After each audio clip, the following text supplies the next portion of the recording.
Suatu hari, ketiga wanita ini sedang interview. Tiba-tiba, wanita yang kedua ini langsung merobek lamaran yang dibawa oleh wanita yang pertama ini. Setelah itu, dia pun langsung menyembunyikan robekan itu. Sementara itu, wanita yang terakhir ini pun melihat dan dia pun ikut melakukan hal yang sama kepada wanita yang kedua ini agar dia juga tidak bisa mengikuti interview itu dan mereka berdua bisa didiskualifikasi. Setelah itu, dia pun berpura-pura tidak tahu dan menyembunyikan robekan itu ke dalam tasnya. Sementara itu, mereka berdua ini tidak sadar kalau telah dibuat gagal karena lamarannya itu sudah sobek semua. Di saat itu juga, datanglah pria dan berkata, apakah kalian bertiga kandidat yang dipanggil melalui telepon, dan dia pun bersiap untuk mencoba melihat lamaran mereka bertiga ini.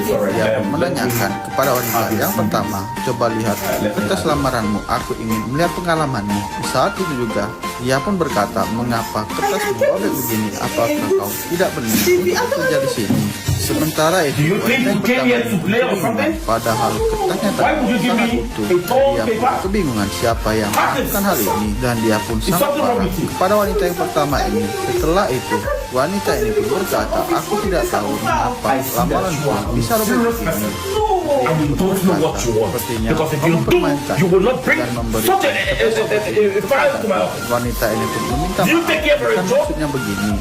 Dia juga tidak tahu mengapa tiba-tiba lamarannya itu sobek semua. Setelah itu, wanita yang kedua ini pun memberikan berkas lamarannya juga. Di saat itu juga, pria ini pun mengecek, ternyata ada yang sobek juga. Dia berkata, apa yang kau lakukan ini dan mengapa lamaranmu ini sobek juga begini? Di saat itu juga, wanita ini pun memastikan apakah benar berkas yang dibawanya itu sudah robek. Dia pun bingung mengapa bisa kertasnya robek begini, padahal dialah orang pertama yang melakukan hal kecurangan ini, dan dia ini pun sangat marah kepada mereka berdua ini karena telah menipunya juga. Sementara itu, wanita yang ketiga ini pun hanya diam saja dan dia pun berkata, coba lihat berkas lamaranmu itu. Dan wanita ini pun langsung memberikan berkas itu kepada pria ini. Di saat mengeceknya, berkas lamarannya itu sangat lengkap dan juga pengalaman kerjanya sangat banyak. Dia pun berkata kepada kedua wanita ini, coba kau lihat lamaran ini. Sepertinya dia adalah orang yang akan bekerja di perusahaan ini karena berkasnya ini sangat bagus dan lengkap juga.